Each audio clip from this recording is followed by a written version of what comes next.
Kenya, and I guess it's still morning in South Africa. And everyone joining in, regardless of where you're connecting from, I say good morning, I say good afternoon. I mean, depending on where you're connecting from, I say probably good evening.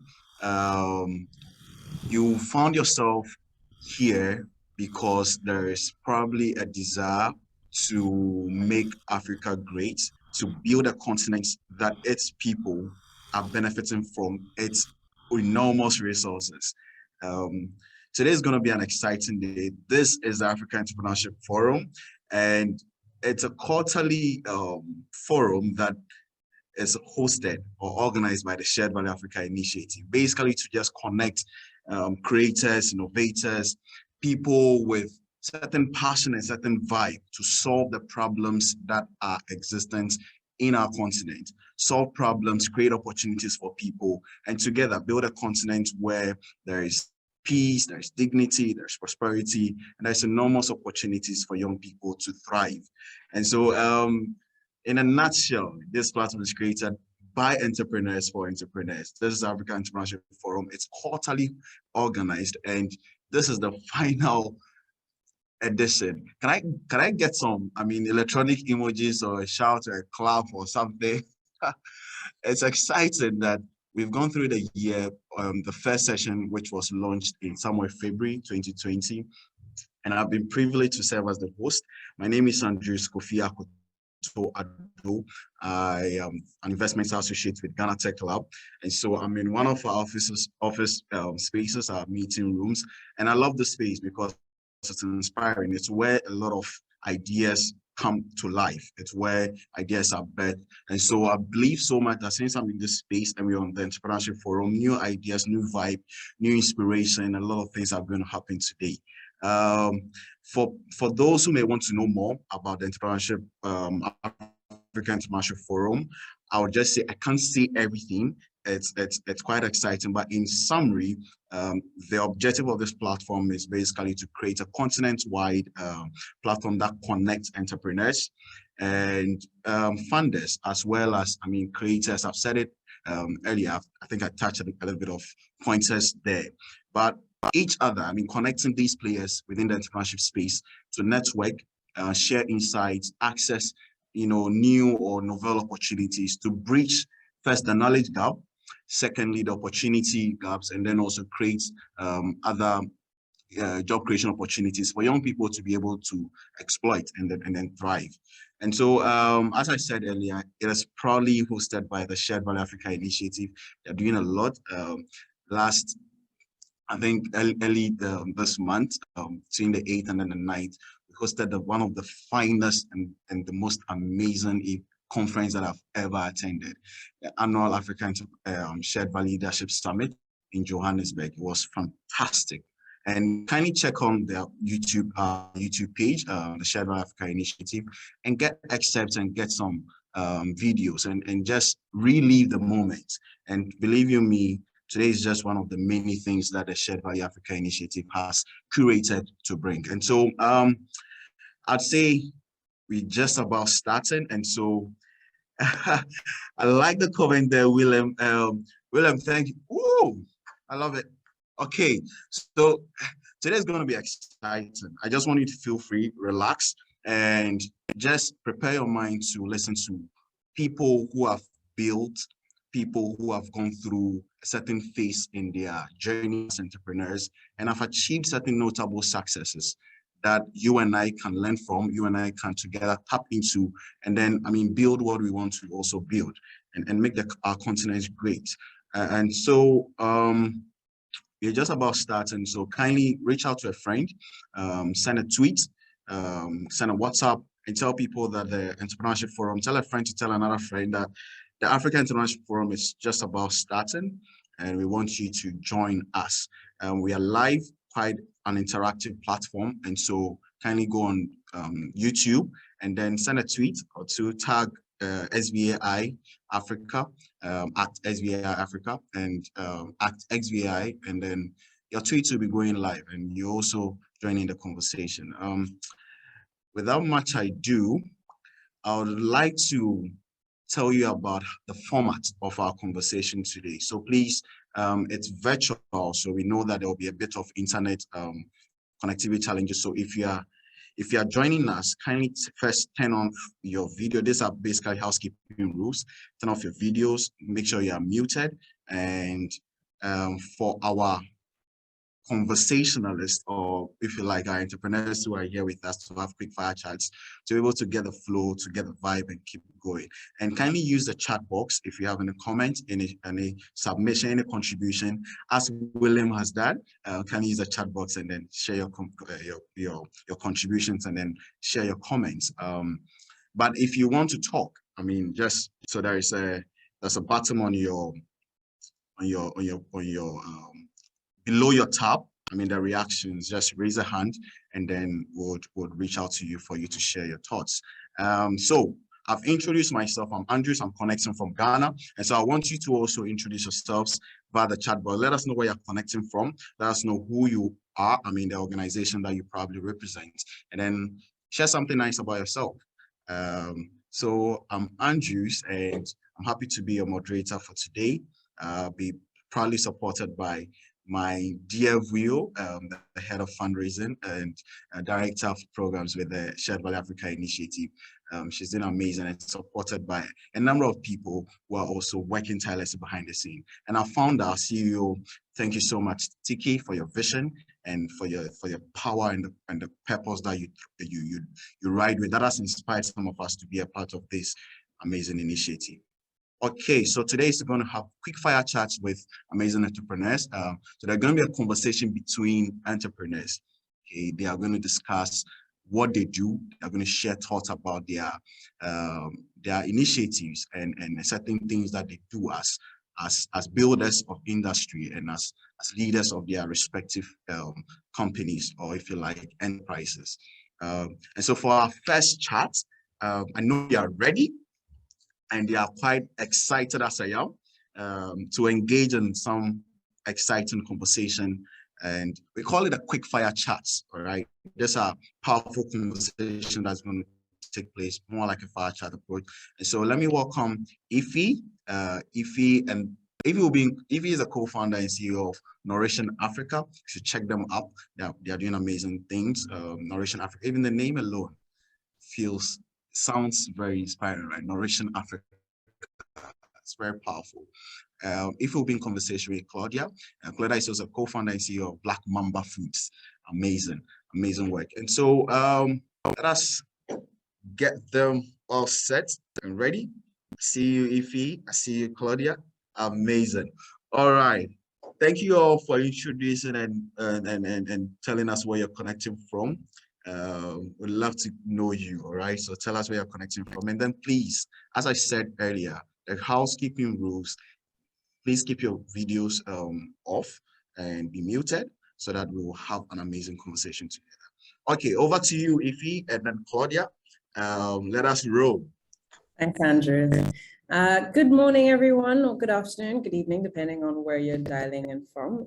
Claudia and I are super excited to be here today and to have this rapid fireside chat. And Claudia, I'm just going to get going and ask, the first question, or would you like to start actually?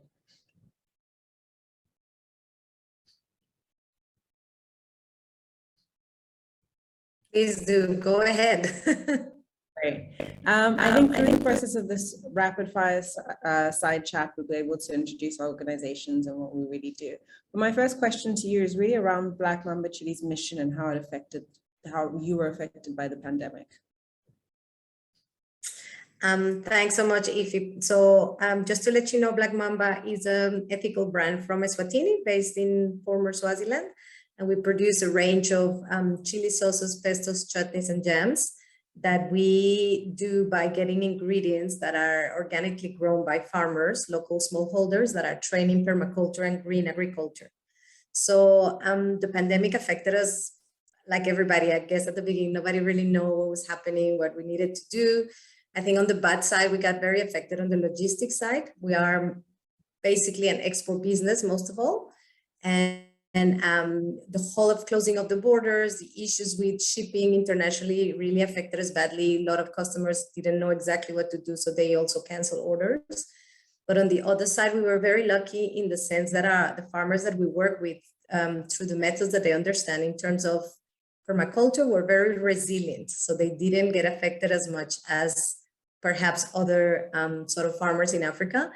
And the silver lining is that throughout the pandemic, people started working more or adding more sort of thoughts about food, about real food.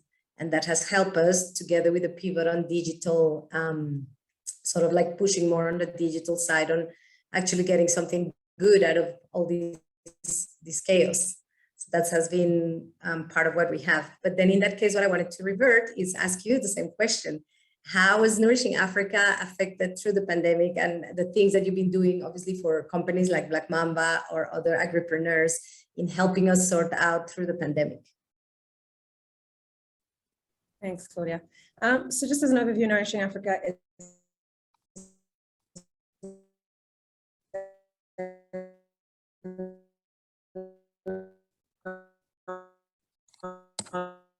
a membership platform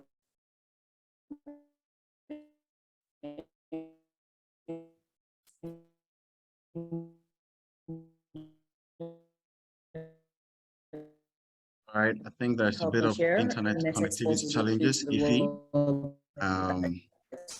So if you can probably turn off your video, probably that would support us. We see no reason why we can't across the continent. Can you hear me?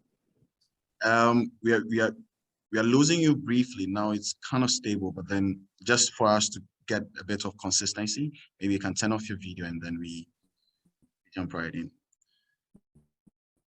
All right, Claudia. Okay, so I mean, there's a beauty of virtual connection, right? So let's just enjoy the while it flows.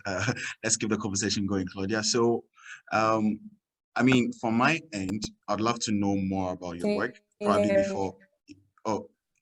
before Ify steps in. Yeah. Okay. Are you there, Ify? So Claudia, you can probably let us. Okay, so Claudia, kindly let us know about what led you to driving the Black Mamba Foods. What's the rationale? What press was probably your pain points, if you like? The pinpoints were I came here. I'm not originally from here. I'm from Colombia, but I came in to Eswatini as a volunteer, and I could see the potential to work with rural communities and how far value chains were left behind on the sort of development that agriculture was having. So I think from the very beginning, we had this thought about creating a very interesting African brand, like very curated with a great look and feel that plays the part, but also that had a super good value chain that would be very inclusive of grassroots communities. So that's the bottom of Black Mamba. And we have Ify back. I had to change my internet provider based on I'm so used to those things. Okay, Ify's back, so we continue. Wonderful. Yes. So what I was saying about the pandemic was that we really saw that the businesses we support, 50% of them just stopped. They either stopped indefinitely, or were really unable to move forward. But the ones that were able to thrive during the pandemic were those that integrated tech and innovation into their business model, whether it's delivery or selling their products on Instagram, or providing some way to ensure that they could get to their customers, particularly during the lockdown period. So we're really, really excited to see those changes. But I want to ask you, through your engagement with Nourishing Africa, what do you think business development organizations such as us should be doing to better support entrepreneurs during this pandemic and onwards? Well, I have to say that I was very blessed to actually bump into Nourishing Africa at the very beginning of the pandemic. So I was very interested in this new organization I haven't heard about, but I saw the platform already and it spoke directly to me. It says agripreneurs, and I was like, hey, I'm one of those. And at the beginning of the pandemic, you didn't know very much how to go further. And I think Nourishing Africa has been amazing to us in three main things. I think it's been amazing on giving us a network. just trying to find other agripreneurs that are in the same position, trying to see what's happening out there. You find support throughout your network. The second thing that Nourishing Africa has been brilliant is at giving us knowledge. You know, sometimes you actually know what you're doing, but you don't know what other people are doing throughout the webinars that we've attended. Everything that they've done, I've attended many webinars where I found really interesting information about how to move forward with my own business. And I think the third one that I actually really appreciate, because it's so difficult to find that sort of information, all the opportunities. Once a week, I get the newsletter that says opportunities for agripreneurs. So there might be opportunities for funding, which is great. Obviously, we know always that we need capital to do and to grow. Opportunities for new sort of like opportunities of learning, of business accelerator, that has been great. I think Nourishing Africa has actually become a great engine of development for agripreneurs in Africa. So unfortunately, I was thinking about the question is like, what could Nourishing Africa be doing better? And I really don't think you could do anything better to support us, because you're already giving us so much support. And I'm super grateful. And I think a lot of agripreneurs will agree with me on having the most amazing platform actually to just help us go through the pandemic and really scale our businesses. Yeah, it's quite exciting. I think adding on to that, it's being able to provide data, knowledge, because we know that there's a small group of individuals, whether they're entrepreneurs or not, that have access to so much information. And we really believe that information and data should be open sourced. It should be readily and easily available to everybody so that all entrepreneurs can make data-driven decisions when they are in production or in processing or whatever it is they're doing. So for us, it's really important that we democratize data and information and resources and opportunities, because there's so many funding opportunities that people just don't know about. And then you get the one or two people who sit and know about every funding opportunity that's available, and they continue to, apply and receive it just based on the fact that other people don't know. So it is quite exciting to see that. You're democratizing yes. the access to that information, and that's awesome, because you usually tend to see the same people rolling about the same information. I was like, no, it has to be available for everybody. Sharing is caring. So that's actually brilliant. Yes. And in terms of, next steps, we're at the end of the year. When we reflect on 2021 and 2022, how do you feel? What are you excited about seeing next year across, the landscape? What excites you? What do you reflect on? Well, I just hope that we have a better year in terms of pandemic. There's only so much that we can deal with, but I'm very optimistic. I think the pandemic, on the silver lining, has allowed us to look further, to look for other options, to pivot at business models, like you said, digitalization and adapting to what the world is bringing. It's something that will probably bring businesses that are the survivors of this whole sort of chaotic moment. So I'm very excited to see that Africa is actually rising to the occasion, and that you have more and more sort of agri-tech businesses coming in, that there's more and more investment and looked into what Africa is doing. And I am particularly excited because of the sort of stress and value that is sustainability for us in our business, to see there are more and more options for green agriculture, regeneration, sustainability, because I really do believe that Africa can become the pantry of the world and can become a trendsetter in terms of sustainability. So I'm really looking forward towards that, towards the growth of health foods that we can grow in Africa. I was reading an article the other day about millet, which is an ancient grain that we've been eating here for centuries, becoming one of the biggest sort of trends on health foods around the world. So there is a lot of hope, there is a lot of potential, and it's just up to us to harness it, and to learn about it. And then just to close the conversation, I wanted to ask you the same question. What does Nourishing Africa think would be the things that are looking for in 2022? I think we're just excited to see how people, I think we've spent a year and a half, almost 2 years in this COVID life. And I find that a lot of people are now recognizing that we're going to be in this, maybe forever. So how are we going to do this? And you see a lot of people brainstorming. We spent this year brainstorming as to how to be better. And a lot of people are not implementing those checks and balances and those changes and pivoting their business model. So I think there'll be a great spark in doing things very differently.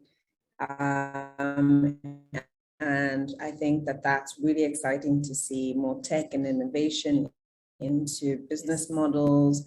We're seeing exciting new, initiatives and agribusiness really innovative and inspiring to see. So we're quite excited to see that through the course of the year and through Nourishing Africa. We're very excited, to support these businesses and to really scale and to really see ourselves becoming food secure, because that's what is really, really important to us. And I see Andrews has posed a question in the chat saying, if you have any questions or contributions, please share here. We are wrapping up. It is a rapid fire chat, so we rapidly got through the process. But this has been lovely talking to you, Claudia. It's always a pleasure. And hope to do this again. I think we'll hand over to Andrews because I know our time is limited.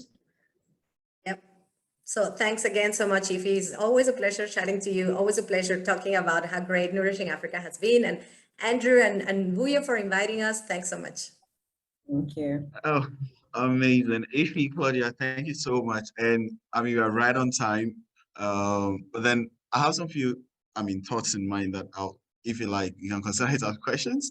So when it comes to your work, Ify, and then you probably just create opportunities for entrepreneurs, founders, to access these opportunities to thrive in their space. And is it primarily in agriculture?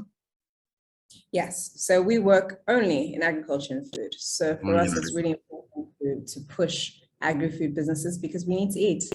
Food is never going to get boring, but we need to ensure that it's sustainable and we continue to eat forever and ever. So I like that. And so, Claudia, you said something very interesting. And actually summarized with saying sharing is caring. What does it mean for you as an entrepreneur to be able to find the right information within the space? And is it has Nourishing Africa actually solved your entire problem of access to quality information?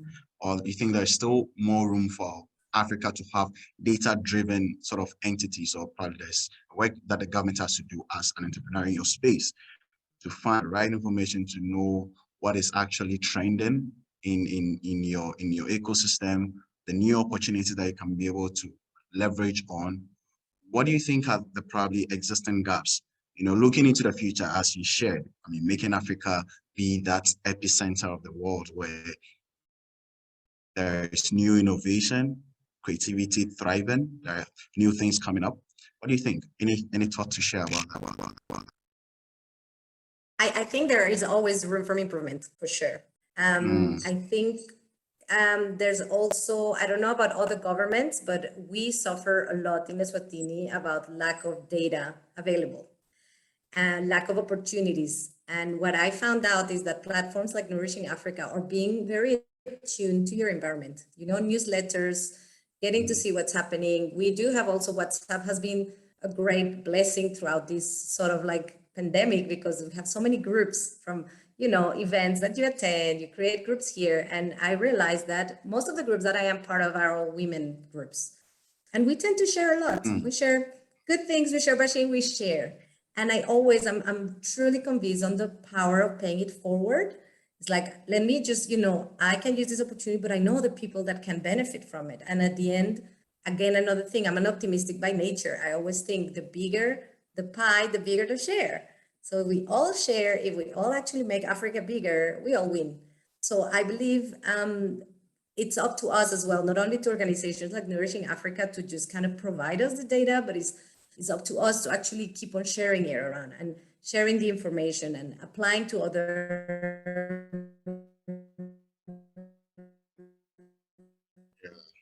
Yeah. Awesome. I think I heard organizations and our WhatsApp groups and become part of the. I hear you, Claudia. I hear you, Claudia. Amazing. Let's give it up for our amazing entrepreneurs. One is actually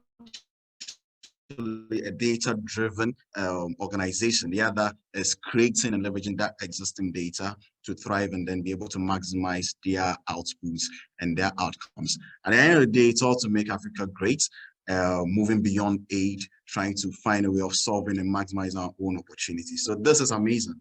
And we are just starting. Thank you so much. Our first quick fire chats with amazing Ify and fantastic Claudia. Thank you so much. Au revoir. Okay, if you're excited as I am, We are moving fast to our next fire chats with great entrepreneurial minds also. This is someone who is in the space. I like the name Youth Cafe. When I saw it, Rio sent me that we have Willis Wenyango joining us, Executive Director for Youth Cafe. I was so excited because I've been following Youth Cafe and the type of things. I mean, the gatherings, the fact that you are connecting budding entrepreneurs together, and the name Cafe, it's amazing. I think Youth Cafe, everybody should be a part of that cafe. They're doing amazing things. And then we'll also be in conversation with Glodin. Please, I don't want to struggle with the name, so I love the name actually. So Glodin, I'll just go Glodin. That will be fine. So Glodin is a serial entrepreneur and a motivational speaker. And so we'll also be in conversation with Glodin, and they're also going to share what their work is and how they are also changing the narrative within their own space. From a youth cafe perspective, from a serial entrepreneur perspective, let's see how the conversation rides. Thank you so much for joining us once again, Liz. Amazing work, bro. Amazing work, Glodin. All the best. Thank you so much, Andrews. Good day to everyone. We're not sure what time of day it is wherever you are, but I am in South Africa, so it's still fairly morning. Joined, of course, by Willis, and he is the founder of the Youth Cafe. So I think we'll just jump into the questions just like the previous speakers did in respect of time. So can you please just briefly introduce the Youth Cafe to us and give us just a rough description of what the principles governing the Youth Cafe would be? Thanks, Glodin, and to organizers, Andrew, my fellow panelists. It's an absolute honor and pleasure for us to share our experiences and perspectives as an organization, the Youth Cafe, to this forum of young African entrepreneurs. The Youth Cafe, to your question, Glodin, is a multi-award-winning non-profit and Pan-African youth-led and youth-serving organization with its regional headquarters here in Nairobi, Kenya. Since our founding way back in the year 2012, the Youth Cafe has been working with young people around Africa to advance youth-led approaches that are geared toward achieving sustainable development, social equity, innovative solutions, community resilience, and transformative change. Your question of principles, our work is underpinned by a certain set of principles that include to build a more relevant, sustainable, and effective enabling environment for education and work systems for young people that recognizes their rights and will.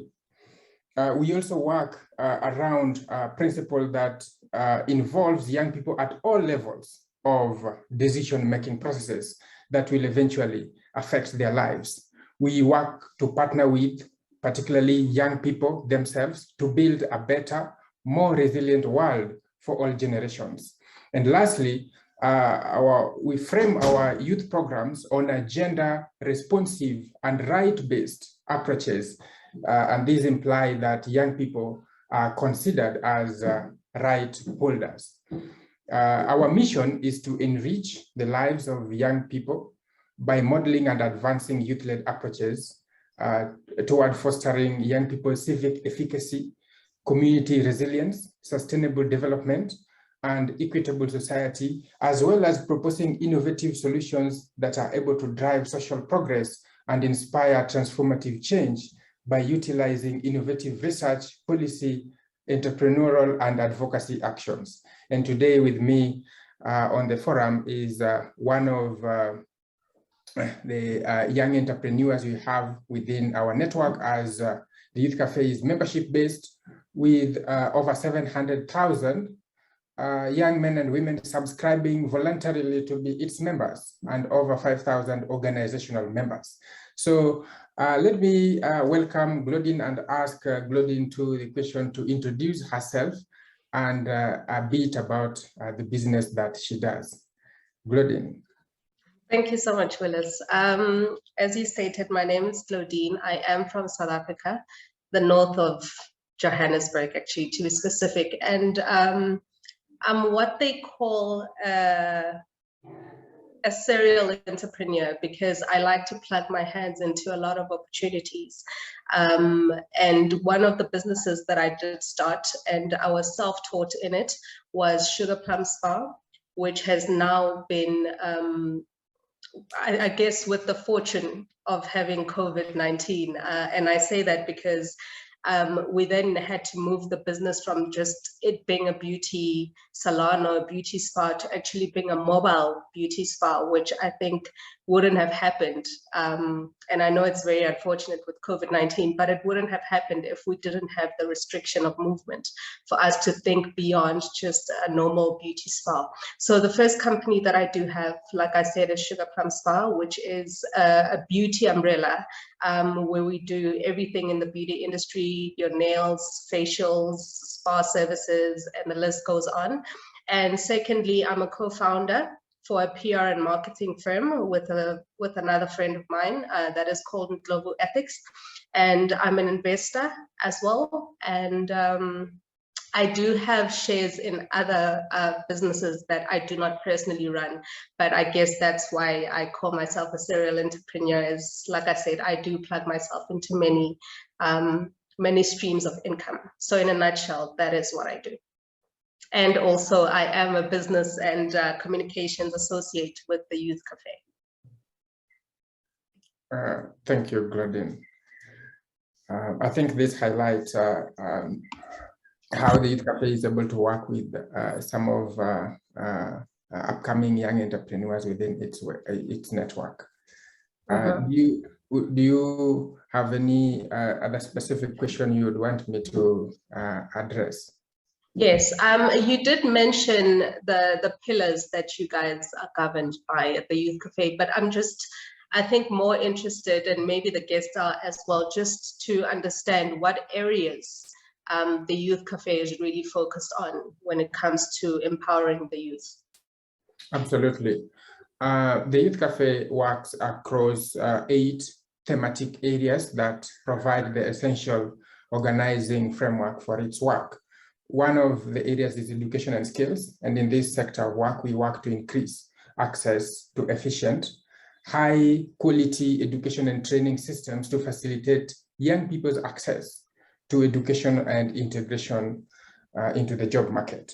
We also work on the second pillar, which is business, job creation, and entrepreneurship, which is actually the theme under which we are sharing our experiences in this distinct forum, where we work to increase training and mentorship opportunities for young people to leverage and create self-employment and job opportunities for other young people, as we know not only the rise of youth unemployment, but also the demographic, the increasing what some would call the youth bulge is making it necessary, a matter of necessity for young people to come up with their own innovations and solutions to communities, and some of those are entrepreneurial in nature that are able to not only create opportunities for themselves, but also others to address the high rates of youth unemployment. We also work on universal health coverage, where we work to increase access to quality and affordable, as well as responsive and youth-friendly health services that help young people to stay healthy, empowered, embracing gender equality norms, and demanding their rights. We work on strands of work related to governance and political inclusion, as well as environmental preservation and climate change, with the aim of increasing initiatives and programs that improve the lives and lifestyles of young people through providing reliable, particularly green jobs. So these, I would say, are the 8 pillars that underpin our work. And I think due to, of course, COVID, we've also seen effects on our work and how we are able to to go about, having our programs and doing our activities. But I would want to hear specifically from you, Claudine, how has COVID or challenges related to COVID and also broad challenges affected your work as a young business person and also a young woman in business? Well, I'll touch on the business that was mostly affected, and that is with the beauty industry. Obviously, when COVID-19 struck, there was a lot of uncertainty in terms of, the economy, in terms of health in general. And of course, we couldn't have access to the one thing that allowed us to make money, which is access to the people. So if you can't see clients, you weren't able to make money during that time. However, fortunately for us, when the restrictions did start opening up, we were able to then diversify ourselves, like I said, to then offer the services as a mobile service to come into someone's home and actually render the service, eliminating I guess the stresses of having to go outside and be exposed to the virus. But I think the challenges that we did have, like I mentioned, were just not being able to plan ahead, especially when we first heard about the COVID-19, is that it's a pandemic that we hadn't really been exposed to. By we, I say people that are my age group and younger, or even people that weren't impacted by other previous pandemics before. We didn't know how to react to it. And I think there was that instability financially, and of course, not being able to keep up with the market and not be able to plan ahead. So I'll pose the challenges and also just briefly say how we kind of moved or maneuvered around those challenges in order for us to be able to sustain the business, is that we also had the right systems, I guess, in mind, because I interest myself with doing research way above just in South Africa.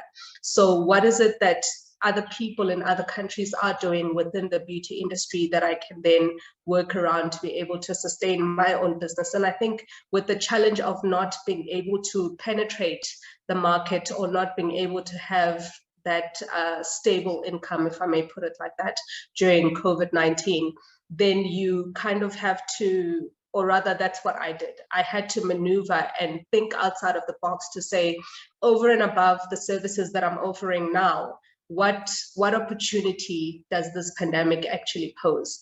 And I guess another challenge that I really struggled with was welcoming the change. Welcoming the change personally, welcoming the change in how I would run my business, and also my staff, how to welcome the fact that you have to now literally change how you run the business and how they would work to just kind of accommodate the COVID-19 restrictions that we were living in. Sounds exciting. I mean, I'm so attentive to this conversation, and it's interesting that, Claudine, you've been able to move through the phase of COVID-19 when it struck. And though, I mean, the uncertainties in the space, we as entrepreneurs, we always don't know what will be the next shock. And so creating a system in which to build resilience is amazing. Seeing ahead, planning now, capturing the moments in which you can be able to just capitalize on your initial resources and just excel so that you won't be swallowed up by the system. I mean, that's so insightful, actually, and kudos for that. So I want to just throw a question to you in terms of, I mean, you're a woman of many hats, and so I don't really know how to direct this question to you, but let's just consider it from the face of young businesses starting out. As someone who has built businesses and is yet also investing in others, what do you think, in your own perspective, is the biggest challenge of youth entrepreneurship in maybe Nairobi or a country where you found yourself building an enterprise?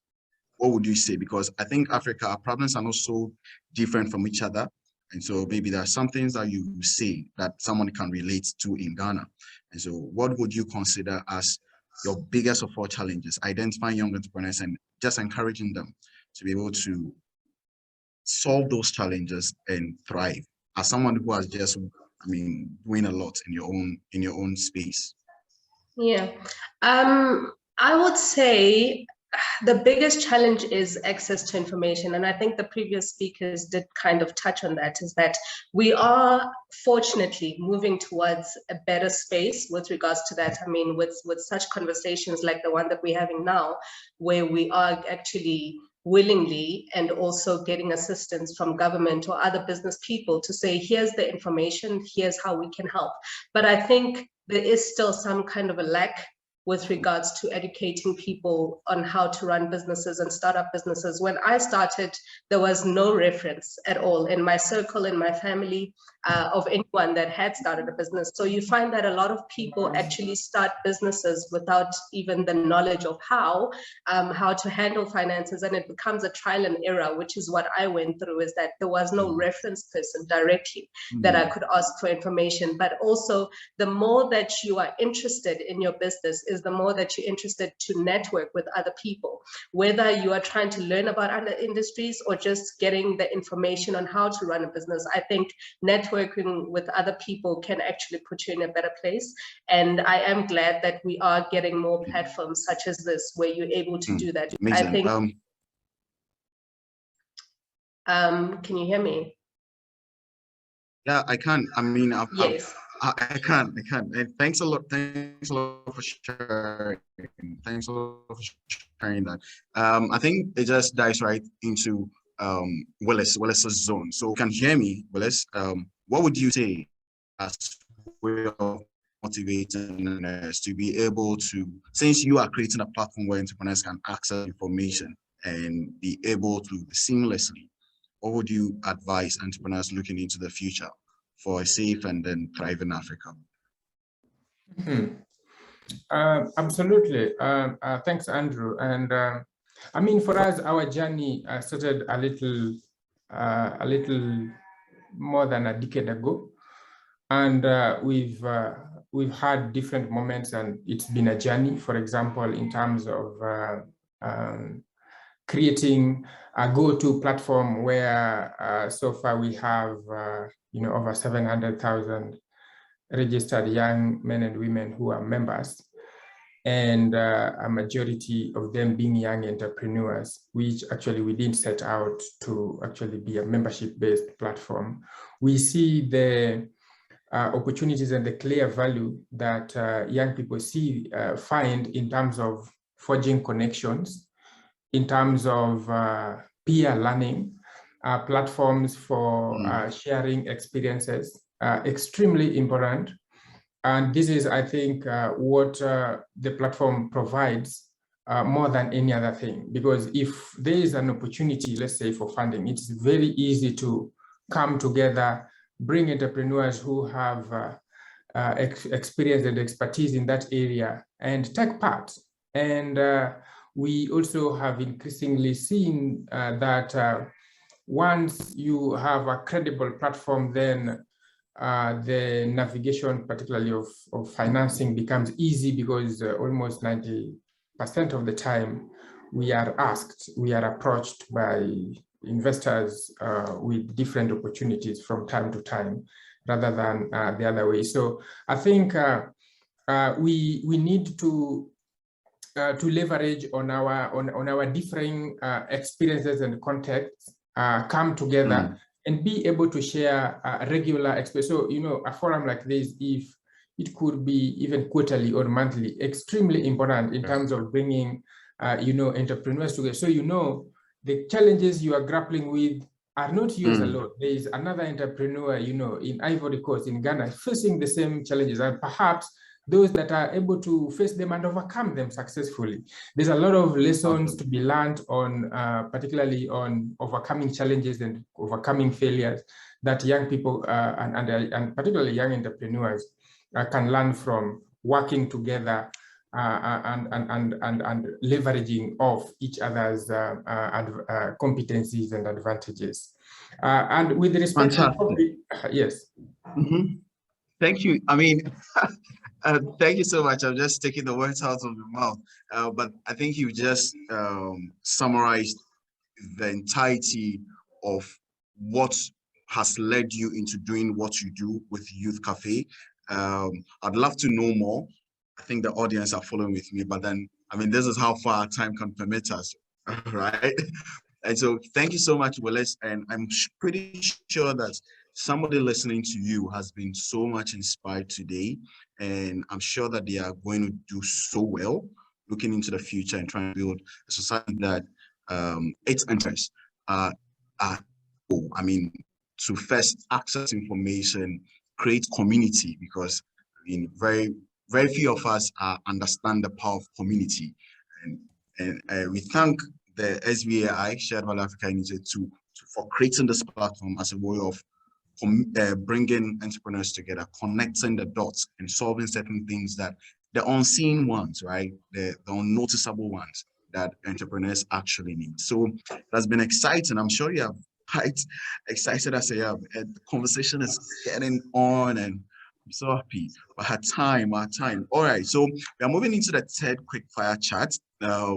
Please, I would just, by way of advice, when I am enjoying myself like this, I don't want to take advantage of our time. So I'm sure that our entrepreneurs joining would also do this with the time so much that we can all flow and enjoy together. So the next fire chat conversation is between Buntu Majaja, he's director of SA Innovation Summit, with my boss, one of the inspiring guys that I've ever, come across, an entrepreneur who is driven by this desire, this passion to really, really, really push forward his work and then solve the issue of youth unemployment in Africa. And Talifani Mamafa, the founder of and CEO of Analytics Advertising. So they'll be in conversation. He'll be in conversation with Buntu Majaja. It's the first time coming to know Buntu, and I'm quite excited to hear Buntu. And I mean, excited about this conversation. I think you would love it. And so stay with us, and please flow with us. Buntu Majaja. Thank you. And then Telefani. Amazing. Over to you, big man. My king, thank you, Andrew. Absolute pleasure also to our queens and kings at the rest of Shared Value Initiative. Thank you for the invite. And my king, Talifani, sir, how are you doing today? Thank you for the chat. You're on mute, my king. If you can kindly help us be blessed with. Thank you. Yeah, they had unmuted, they muted me. I hope everyone is well. I'm feeling good today, inspired, and I'm happy that I'm sharing this platform with my man Buntu. Yeah. My king, thank you so much. I'm glad that we're inspired. I mean, the guys that we're chatting now, doing great things on the continent, building the Across continent, Africa. across Africa, and this is what is inspiring and you wake up for. Maybe we'll start by just a little bit of what you guys do, yes, and how you're building the continent. So we are Analytics Advertising, and we call it a data valley. We've got a slogan, Africa Silicon Valley. And what we are trying to do is to bring data science as a solution of a driving force to business and large corporations. So we do a lot of data engineering, data science, software engineering, management consulting. And we are working across Africa with some global brands as well. What are you working on at the innovation? I know you're doing it, my brother. Thanks, my king. It's very exciting. You know, I love data, I love AI. We work with startups like that. I mean, we believe that entrepreneurs are building the continent, and that the future is Africa. And our mission really is to support entrepreneurs to build Africa. Yes. And we do this by working with, some development agencies and corporates to run programs. We're a solutions partner.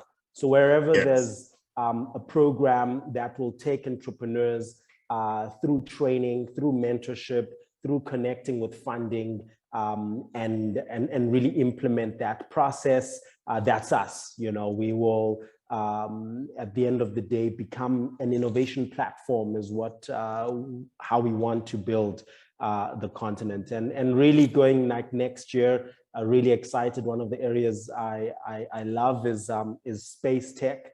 Aerospace tech will be taking a couple of I'm there. I'm following you on that. Yeah, I know we're going to talk about it. We need to talk, brother, because I think an AI program, an ML program, and data science program is key because that touches all the industries. Yes. How are you seeing that play out on the continent? In terms of how startups are adopting that kind of technology and where the opportunities are lying.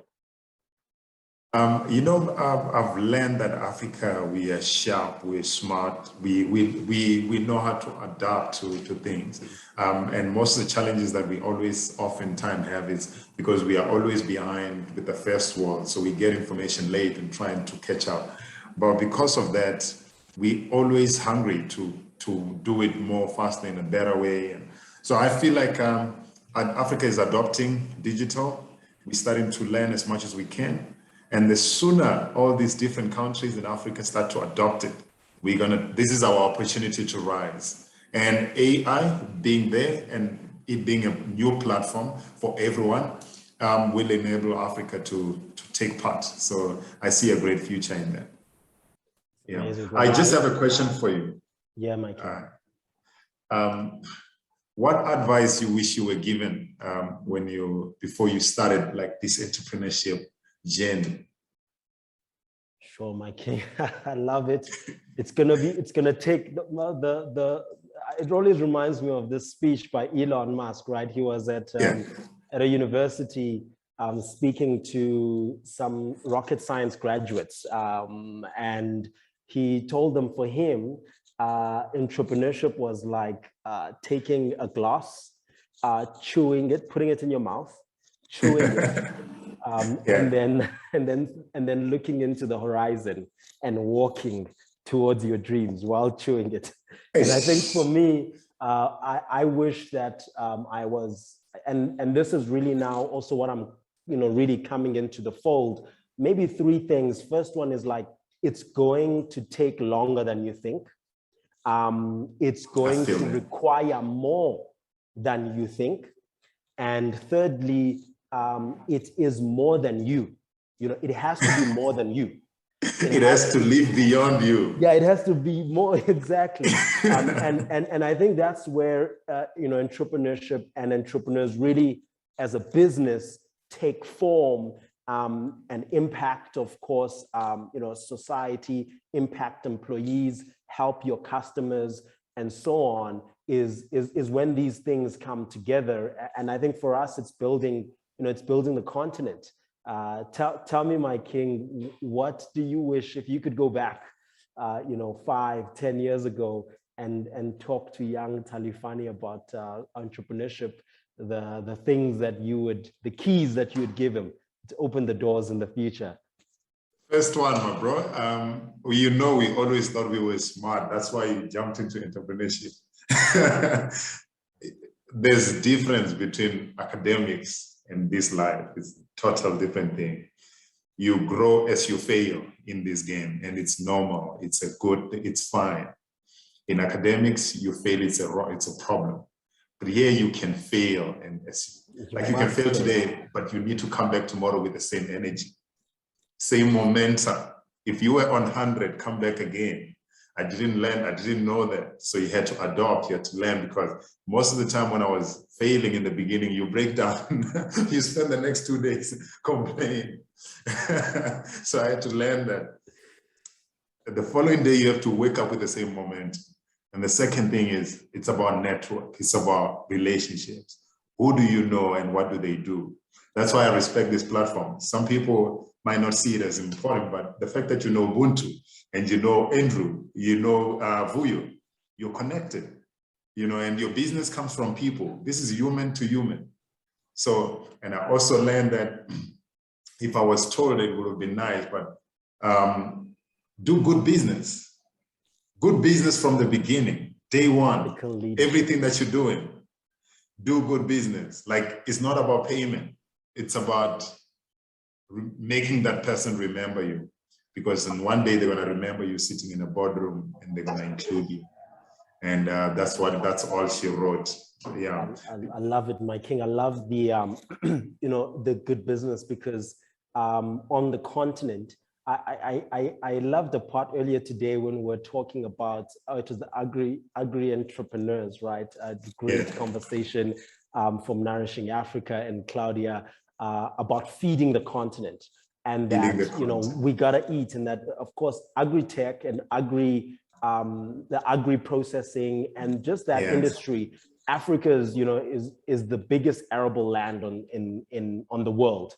And we're going to double our population. By the end of the century, we're going to have half the world's population. So most of the food is going to be coming from here. And we need to, you know, learn how to, we need to eat, right? To plant. We need to learn how to plant and supply and export. And eat, exactly. So, like you said, So it's beyond us. It's beyond us, my king. It's beyond us. So when we take this to, like, how do we feed each other? How do we eat? Some people, especially some leaders on the continent, you know, want to eat at the expense of others. We want to eat while others aren't eating.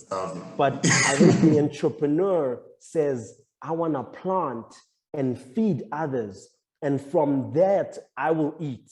You know what I mean? Yes. And I think that's, powerful. Okay. Powerful. Even if we don't eat, right, our kids will eat from it. It's like that saying that you have to, once you find it fine to plant a tree knowing that you won't sit underneath it.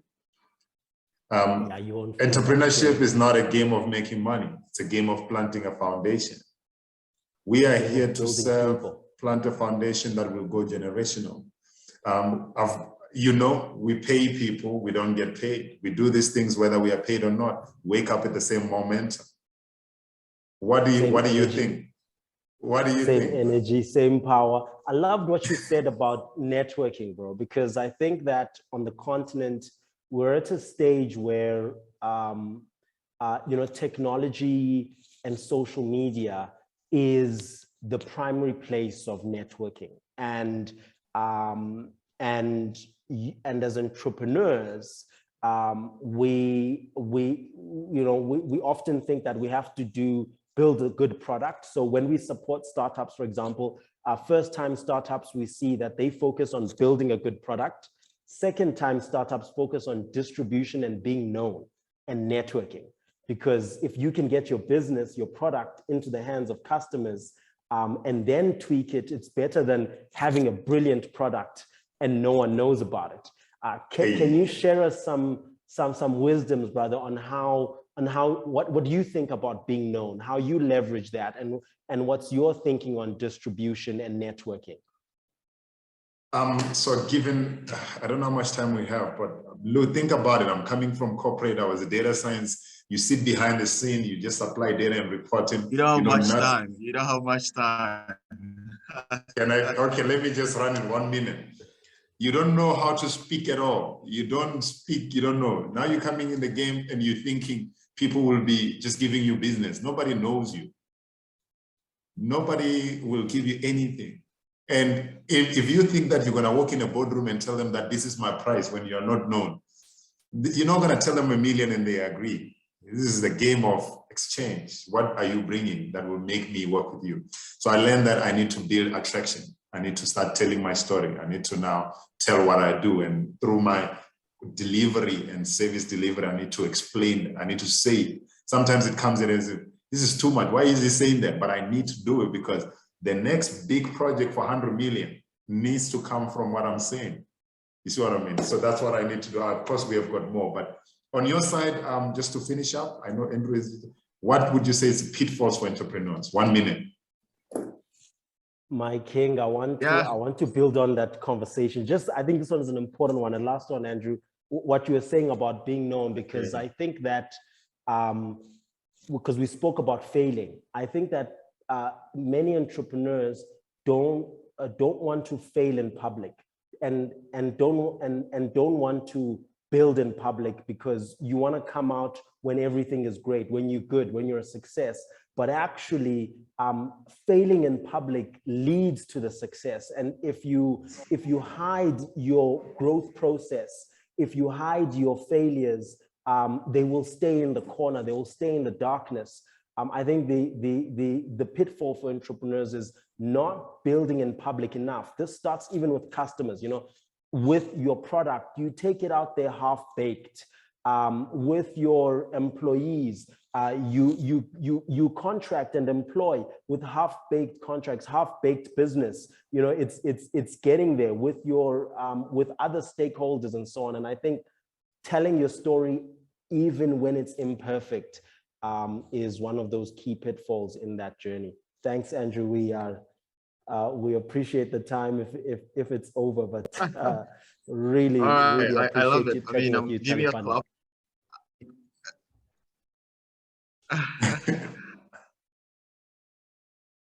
Wow. Thank you, Buntu. Thank you, Talifani. I think this has been mind-blowing, and I'm losing my words because I'm super excited, and I'm pretty sure that a lot of people feel the same as me. So I don't ask any questions. I just want to leave some thoughts, some powerful thoughts that you shared with us. Your top three, Buntu, and then I'll share with the people. So from Buntu, top three thoughts is going to take longer than you think. It's going to require more than you think. It has to be more than you and leave more than you. Talifani, powerful three thoughts. Grow as you fail. It's about network. Your business comes from people. It's people to people. Third one, do good business from the beginning. From the get-go, you do good business. Amazing, amazing, amazing. I love you guys so much. And I think you've just poured out your heart and your soul for our young entrepreneurs out there. And I'm pretty sure that a lot of people have these diamonds, these golds that you've shared with us. This is wealth. This is wealth of knowledge that has come out right from you. Thank you. Thank you, Thank sir. you so much. Thank you, my king. All the best. All right. So people, please, there's a time that you just have to take your phone and just be tweeting and be sharing this nuggets of wisdom, and then put their name to it. Quote them. These are words of inspiration from great entrepreneurs in their own fields, great thinkers. They are doers, not just thinkers, but they are doers. And thank you so much for sharing. So we are moving straight into our fourth quick chat, and it's also going to be amazing. I'm pretty sure that our next panelists are also motivated and they are all excited to delve into our quick chats. So the next person that I'm going to introduce is a tech startup and compliance and venture capital lawyer. And he works with Team Nominees Limited.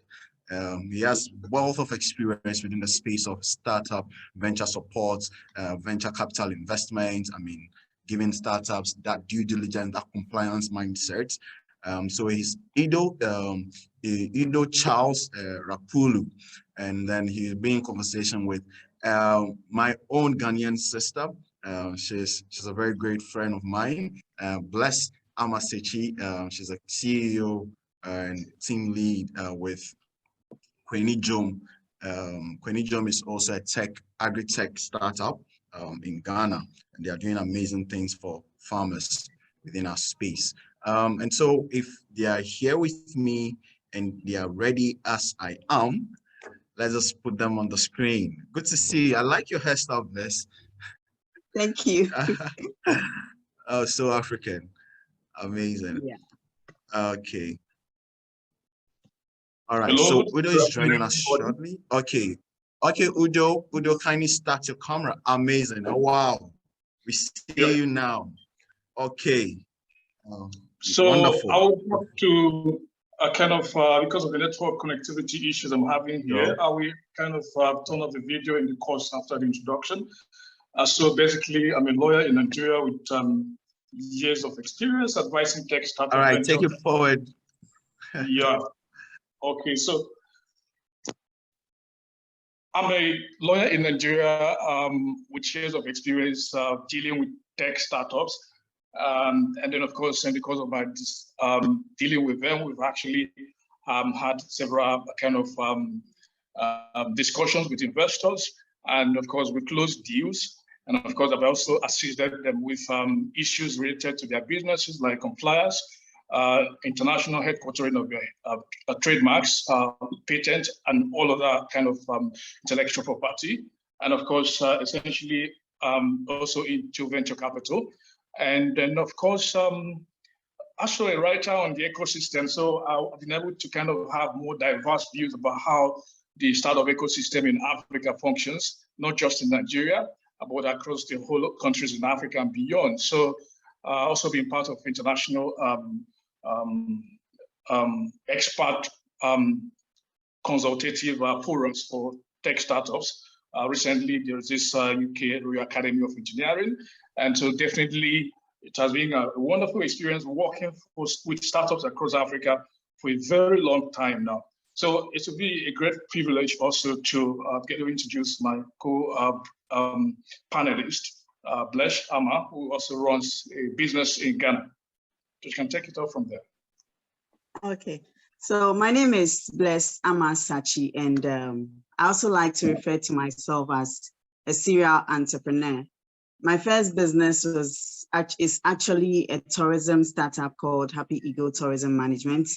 We went on break during the pandemic, and then I jumped onto Blake's Surface Wipes, which is my second company. And what we do there is we make alcohol-based surface wipes to disinfect surfaces against the COVID. And then my third company that I co-own is called Kenijom. And Kenijom is an agri-tech startup that uses machine learning to deliver farm produce to the doorsteps of consumers in an affordable manner. And then there's a fourth, it's also an agri-tech startup, but that one is just tailored towards women. So about 70% of the people we like to impact or work with should be women. That's basically what we do in my fourth startup. Yeah. Okay, fantastic. So I would like to ask an important question. When you were starting out, you must have got several kind of pieces of advice from different entrepreneurs and of course experts. Did you think that as you journeyed into your entrepreneurial adventure, those pieces of advice turned out to be successful or kind of relevant to what you're doing? Okay, to be honest, when I started my entrepreneurship journey, I didn't even know what I was doing. I didn't know I was into entrepreneurship. I just started the business of tour operations. So it was not until I started attending one or two events that I even got to know that entrepreneurship is a practical subject. I only studied it in school and it stopped there. So that was when I started getting into it deeply, and I realized that it involved more than it being just a business. So in the beginning, I didn't really have any advice, should I say, to work with or to work with in my journey. I really wish I had somebody to at least sit me and then talk me a little about what I was really getting into. But that not being the case, I have really enjoyed my journey as an entrepreneur so far, and I've learned a few things that if I should be advising somebody entering into entrepreneurship today, I think I'd be able to tell them, do this and do that, and then do that. Yeah, that's great. So yes, I've been kind of researching and writing about startups across Africa. And one thing that struck me is that there's this kind of, you don't have so many agri-tech startups on the continent receiving funding from external investors. And so even a few of them that are into crowd farming and all of that. Most of them have really kind of withdrawn. And I'm so happy that like what you're doing also has gained traction. For example, if you go to Kenya, you see what Wiga Food is doing, and it gives a lot of hope to other agri-tech startups.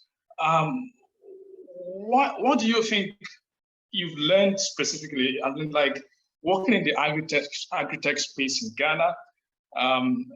Do you think there is a market for you there, or you think that if you expand to other countries, like, yes, your market is really across Africa, not just in Ghana? So what do you make of the whole ecosystem, agri-tech? Okay, so in the agri-tech space in Ghana, currently, I would say that, should I say, technology in itself is not extremely advanced in Ghana. And so it is very slow if you want to just focus on Ghana. I've known a lot of agri-tech startups before my company that came, and then they are nowhere to be found now because they couldn't even find the traction, they couldn't find the market, but these were very brilliant ideas, and they could have helped the agri-tech or the agricultural space in a lot of ways. And it was not the fault of the companies. I'll say the thing is, Ghanaians, as we are, we are not really tech advanced. We are not there yet. And so we would have to take it slow. So with me, currently, I'm looking at scaling into other countries, even as I'm in Ghana now. I'm not thinking of just focusing on Ghana, because I know that with that, it means I might also burn out very fast if I don't scale into somewhere like faster. Okay, that's excellent. So,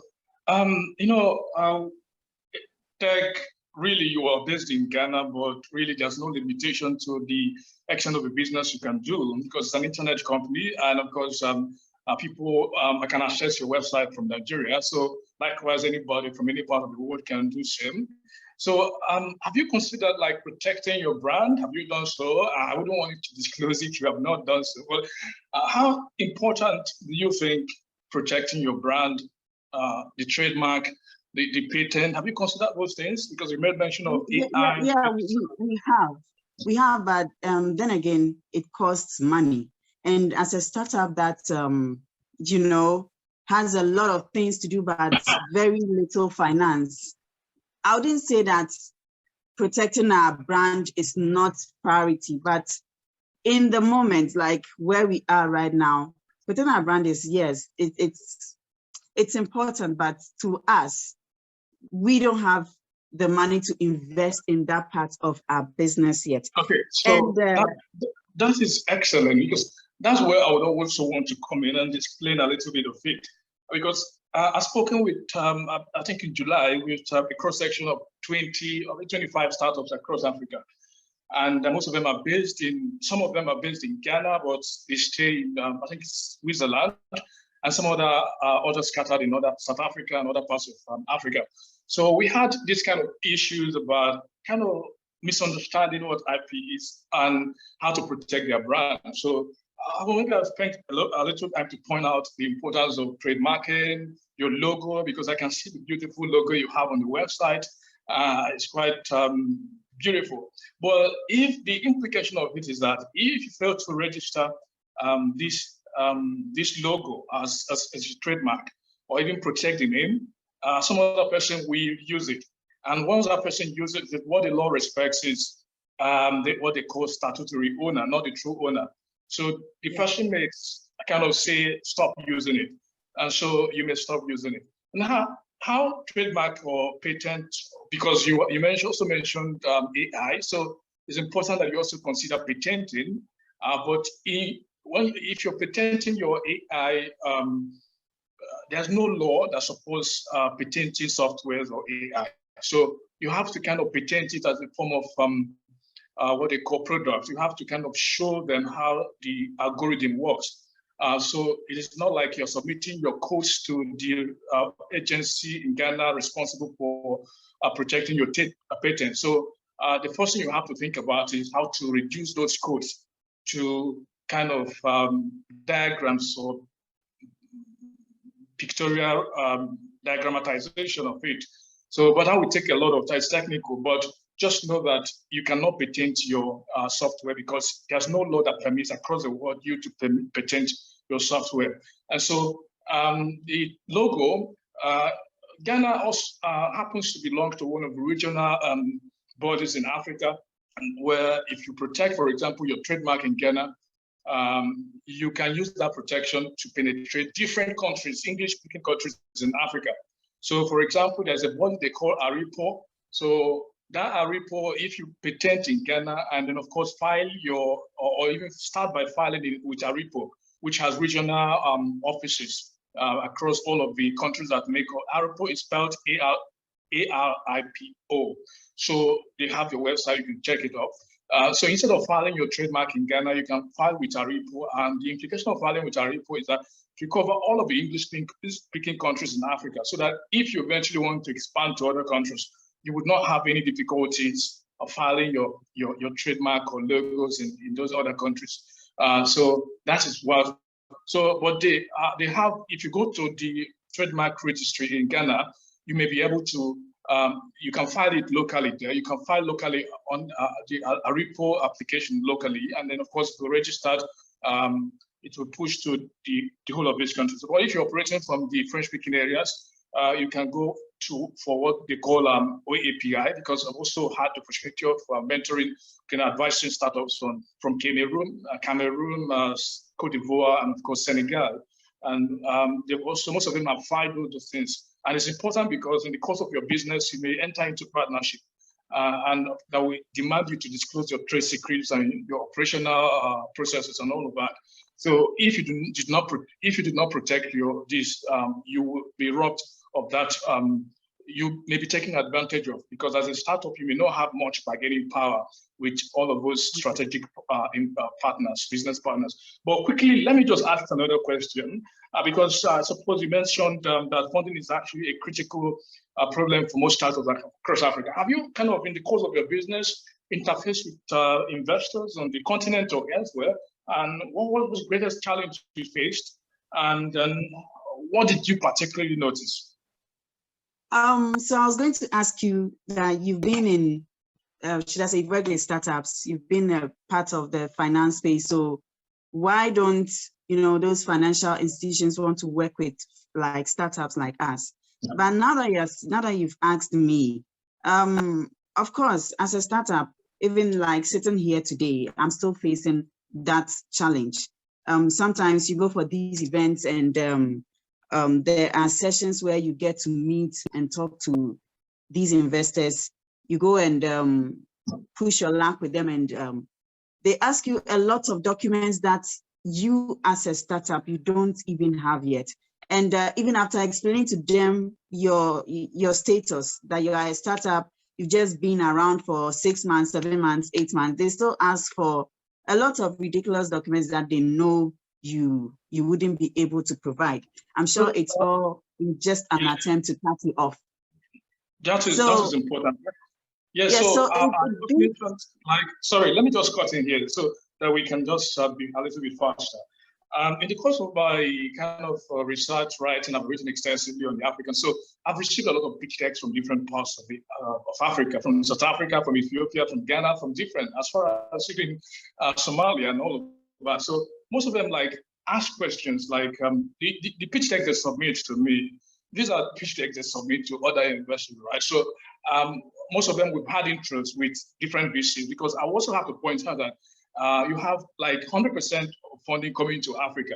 About 80% of them come from outside Africa. So we don't have local funds in Africa. Forget, most of these local funds, venture capital funds in Africa, are highly interconnected, because for example, there was a deal I closed last 2 weeks. It just took a week to raise a whole lot of money.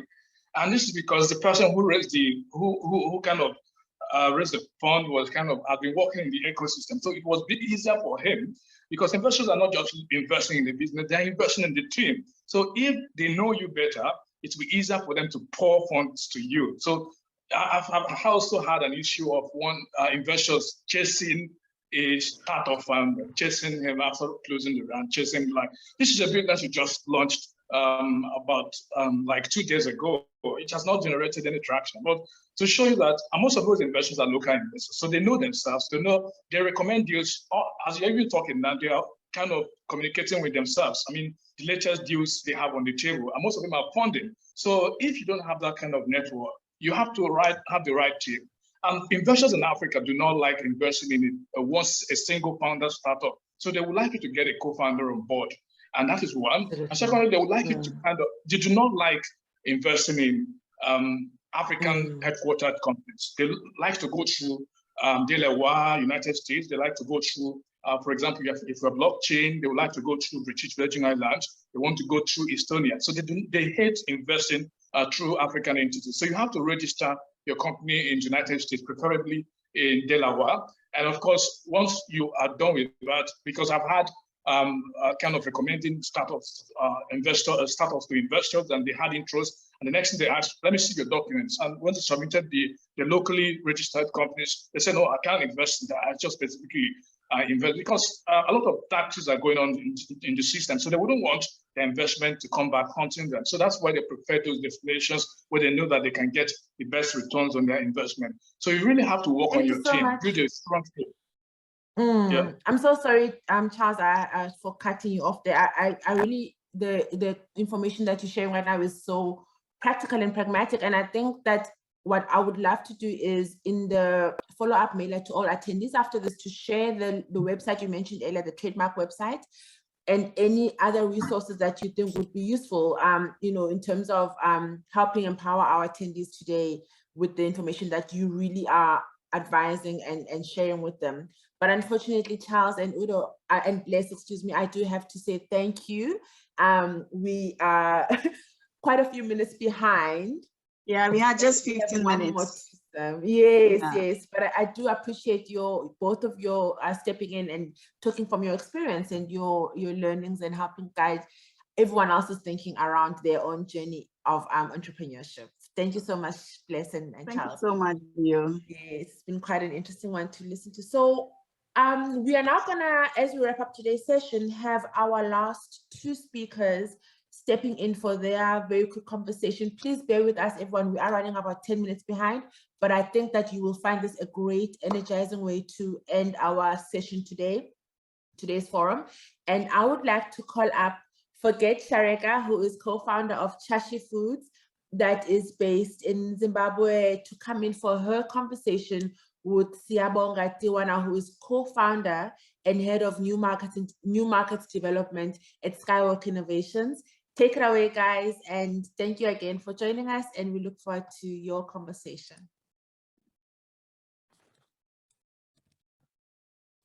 I do hope Forget is here, Sia. I'm not sure, actually. Check team. I know she's been with us all along. Is Forget online with us today? Okay, so I think let's maybe have our conversation while we track Forget and get her to join us. Sia, are you there, Sia? Yeah, no, I'm here. All right. Here. I think while the tech team helps us to track Forget and bring her up, let's start our chat with you. So tell us a little bit about Skywork Innovations and what your journey has been like this last few years since you started your organization. Cool, thanks. My name is Sia, co-founder of Skywork Innovations, as Rios introduced me. So Skywork is a global technology consulting company that is based or headquartered in Cape Town, but we've got staff in Zimbabwe, interesting enough, Johannesburg as well. So we're doing work in about 9 countries in 3 continents. So we're looking at the US, the UK, as well as doing about 6 countries, if I'm not mistaken, in the African continent, only in the SADC region, right? So our mission as Skywork is that we believe in Africa 3.0, which is building African solution for African countries and entrepreneurs, right? And for African problems. So if you've noticed that previously, most of the solutions have been adopted abroad, And I think it is high time, because we are Africans, we know the challenges that we're facing. I mean, in South Africa, we're facing issues with ESCOM and stuff like that in terms of electricity and stuff. We are in the best position to solve those problems. We are most welcome for foreign investment, which is great, but to solve African problems by African setups. So what we do is we believe that we can achieve that through building this massive innovation hub, not as a building like any other innovation hubs, but then be in a position to build technology solutions to solve those problems through technology, right? So as a technology consulting firm, that's what we do, whether it's a mobile application, a web application, IoT, whatever the case might be. We've done work in about 9 industries. I mean, I was just thinking about the work that we've done, the irrigation space. Water is a scarce resource in the continent at the moment. And we've built something to help farmers to use water. Saying that this one independencies have the same strength. I believe someone is on, and carry on, Sia. Yeah, so as I was saying, that water is a scarce resource in the African continent. We have built a solution for a startup in the US that is in the irrigation space or in the agri-tech space. So to help the farmers to use the water, efficiently. We've used IoT in that. We've used business intelligence and analytics just on that solution itself. So yeah, that's about us. We have been in Forbes Africa 30 under 30 in the technology section. That was in 2019, and we have a team of about 22 people to 25 people. We've been operating for 8 years now. So yeah, look, it's been amazing. We're looking forward to grow, and there's so much appetite in collaborations in Africa. I love that, man. So I'm looking forward to that. And it's quite exciting. And I'm just gonna quickly hand over to Forget as she switches on her mic. But I think also the potential, and we spoke a little bit about tech earlier on, but the potential that it has to facilitate this bringing about change, especially for young people, young entrepreneurs in Africa, where your base is no longer just your base anymore, right? Your base doesn't limit, rather your access in terms of the work that you do and the networks that you're able to reach, through the work that you do. So Forget, if you're okay, I see you traveling. So I hope you are okay to connect now. Otherwise, I will just, step in if you need to. Go ahead, guys. You've got about 10 minutes. Cool, no problem. Fine. Forget, how are you? Do you have, I know you're traveling, do you have something in mind that you actually wanted to speak about? But then one question that I have with you is, I mean, in your profile, I mean, I think you're residing in the UK. You've done some work in the agriculture space, and food security, is one of the biggest things that will always be there, not just in Africa alone. So what has been your learnings in terms of, coming from Zimbabwe, being in the UK, being in the agriculture space? What opportunities have you seen that now that you have taken an opportunity that side? So how are things like, and the kind of advice that you could potentially give to entrepreneurs to think beyond Africa or their country of origin? Okay, thank you so much, Sia. I'm so sorry for the network. I'm traveling, so it has been difficult. I don't live in the UK. I'm coming back home. I've been here for school. So the chapter is closing on Thursday. So very soon, as soon as they allow us to travel, I'm coming back home. I see. So, I see. Yeah. So I think there are a lot of opportunities in agriculture, and in the sub-Saharan Africa, most of the countries depend on agriculture, and up to 60–70% of the population depend on agriculture. I think the question is how we can make agriculture sexy so that we attract the young people to join the sector. It's growing, and I think the African Development Bank director said in the next African billionaires will be people in agriculture. So I just I'm so interested in the agribusiness side of it, because you know, we like the developed country has made like have made Africa actually a ground for sourcing raw materials, and that actually created a problem for us in terms of getting machineries. Things are so expensive, like machineries are so expensive, and at the end of the day we just export the produce as it is. So there is a big opportunity in value addition, in agro processing. So if you want to make a lot of money in agriculture, value add, right?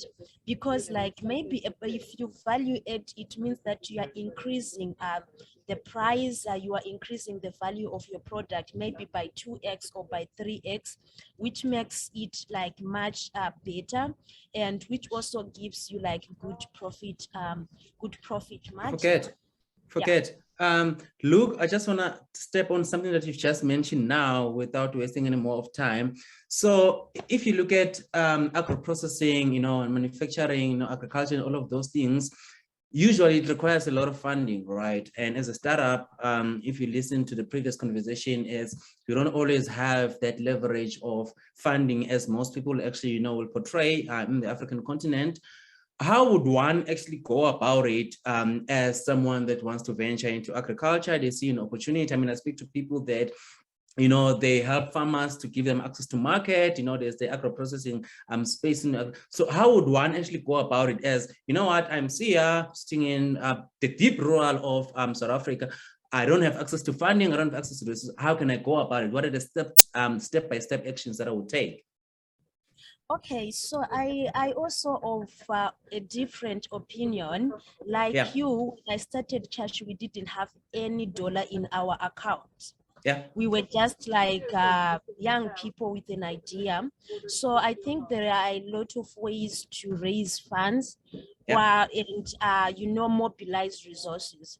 So partnering with other, like when you have like resource constrictions, you need like to learn how to network. I had like other fire chat people talking about the importance of networking. So what is important, I think, like is having your idea so clear, well defined, and start. And I always tell people that good ideas attract money. So start like, it's those baby steps. It's not always like you having $1 million in your account to start a business. If you have like resource limitations, learn to collaborate with others. Find who has like the resources that you don't have, that you can leverage on, that you can build synergies with, and that way you build your business. It's a process. It's not like something that like can happen like overnight. And also people to trust you with huge amounts of money, they should have also trust you like in smaller things. So if you manage making your business flourish with little resources, then people with much resources, people with big sums of money can come and invest. So be creative, be innovative, collaborate with others, and do not hesitate actually to reach for help to friends, and that's how like you can actually build a business. Look, I agree with you. I forget. So my thing is to attract investment to the, whether it's Series B or C or whatever funding, you have to have a track record. So somebody needs to start somewhere, and that's the thing with you know, with startups in the African continent, because people, they want to start something, but they haven't really explored the startup or the entrepreneurship journey, right? So it's always going to be difficult for that particular process. So tell me, at Skywalk, or my thing is, as I've just mentioned to voice that as Africans, right, we need to build that Africa 3.0 that we believe in, that we have the challenges, we have the resources, we have the knowledge. I mean, I've studied with people from Zimbabwe, very intelligent, smart people, right? So you are in your end, or in your experience, or in your view, what do you think about this concept? Because now I've realized that you went to study in the UK. In my opinion, it's, we have the knowledge, we have the universities in Africa, we have the resources, and you know, we don't have to seek, you know, some information or some resources from the Western, but then it always helps to collaborate and do things like that. So how what is the view for entrepreneurs? I mean, do we have to go abroad to come back? Just to mention something on that, I've realized that even in South Africa and some other countries, if I say, you know what, we're doing work in the US, they're like, okay, cool, maybe you guys are serious. If the US can trust you with doing work, that means that you guys are doing something serious. But do we really have to have that mindset, go away to come back and do something innovative in our continent? Yeah, so I think where you can just like have your business and safety is where you come from. Going abroad is good for getting exposure, and you bring like those ideas back home. So you were talking about like we have resources, we have like maybe some technologies and good ideas, but I think what we are lacking is an enabling environment. Is the environment like conducive for business? Because we have a lot like of people with a lot of youth, the young, old people with good ideas, but the environments sometimes are not like favorable for them actually to carry out like business activities.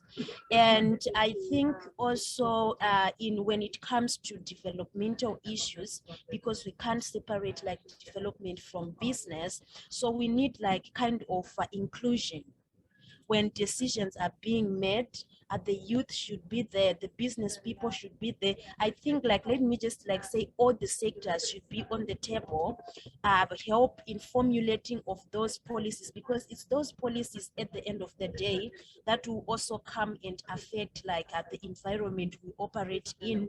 So we need to create like that kind of inclusion in decision making, especially when it comes to developmental issues, and create enabling environment that people with businesses can thrive.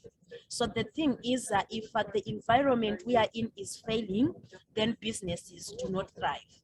Yeah.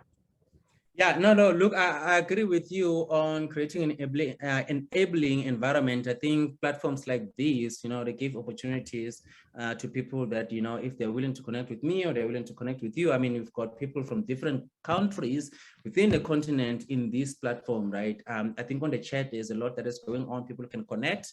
I've already connected with people, from Kenya, just on the chat alone, right?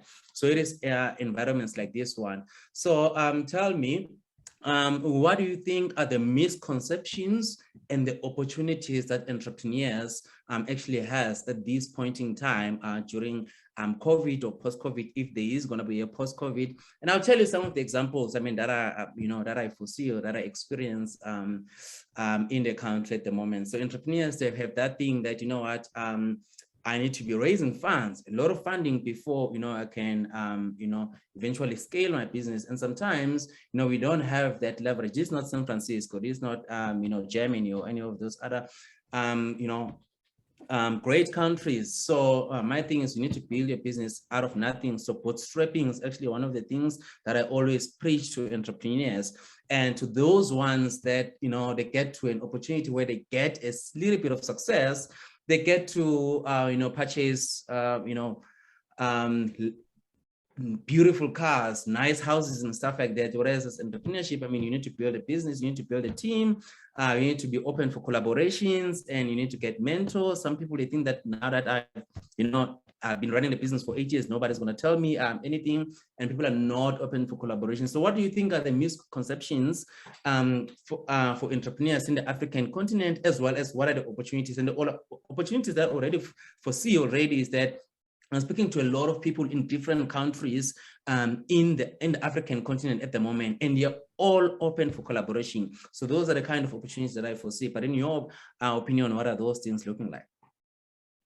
Yeah, so I think like the biggest misconception I think a lot of people might have is if you want to succeed in business, you need to go to another country or you need to go to a developing country. I think like we can be successful in the environment in our own countries because business is a mindset, right? So it's about seeing the opportunities when others are not. The other misconception is you need to have $1 million in your account to start a business. A business starts with an idea. A business starts with an idea. So you need to have an idea, work on the idea, polish the idea. Then you start a business. So you don't need 100 million, you don't need 100,000 in your account to start a business. So there is, I think, like when it comes to opportunity, there are a lot of opportunities on leveraging innovation and technology in the African continent to propel moving forward. So there is like, now we have the digital era. So let's learn about digital commercialization, how we can actually harness the digital opportunities to build successful businesses within the continent. And we are now in the 4th industrial revolution. So it means that like digital skills are very important. So like that's an area like that, an opportunity that is still there that anyone can actually tap into. Then opportunities for collaborating. Let's just collaborate, people in Zambia, people in Zimbabwe, people in South Africa. If we collaborate and understand that we are in it together for a service, then we can build greater businesses in the continent. Yeah, and there's a lot of funding coming. So try to bring all your innovations and like be prepared. And when you are prepared, when the opportunity finds you at the right position with the right idea, then that funding is yours. Billions and billions are in the air waiting for someone to take them, and you can be one of those people taking a piece of the pie from that funding. Yes. I love that, billions and billions being in the air. So I want to thank you for that, Forget. I want to just give Sia one final 30 seconds of what your final message would be, because we have to wrap up the session today, guys. Thank you so much. Go ahead, Sia. Cool. So for me, I think this is the best time for entrepreneurs to actually start businesses as well as scaling their businesses. So my thing is start local and think global. And the other thing is bootstrap. Don't always complain that, yeah, there's no access to funding and stuff.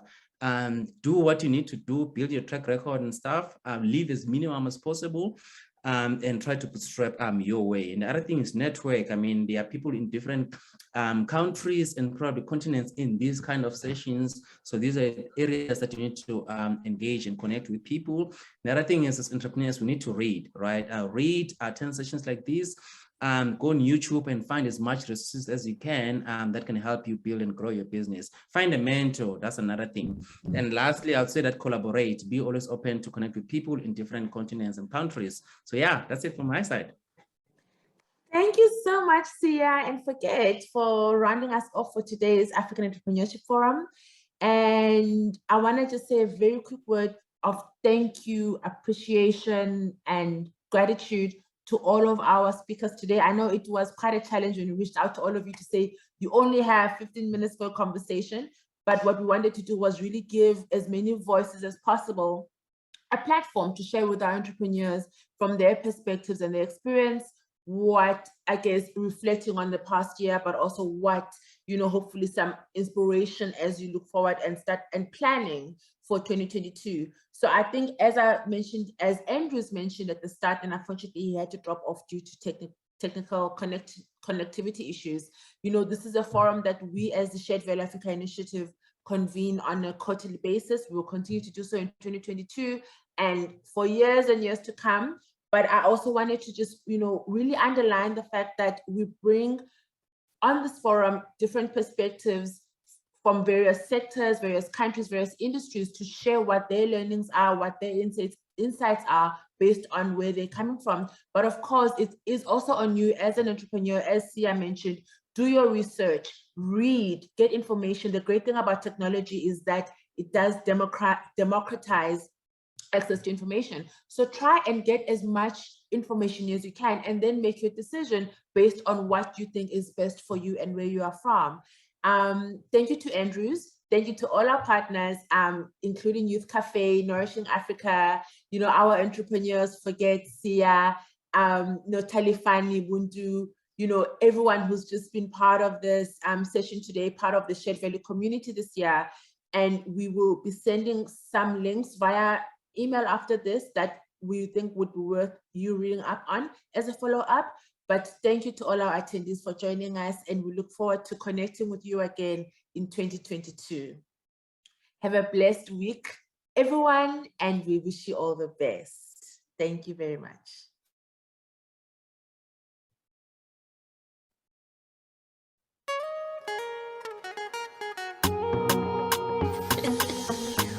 That's cool on the beat.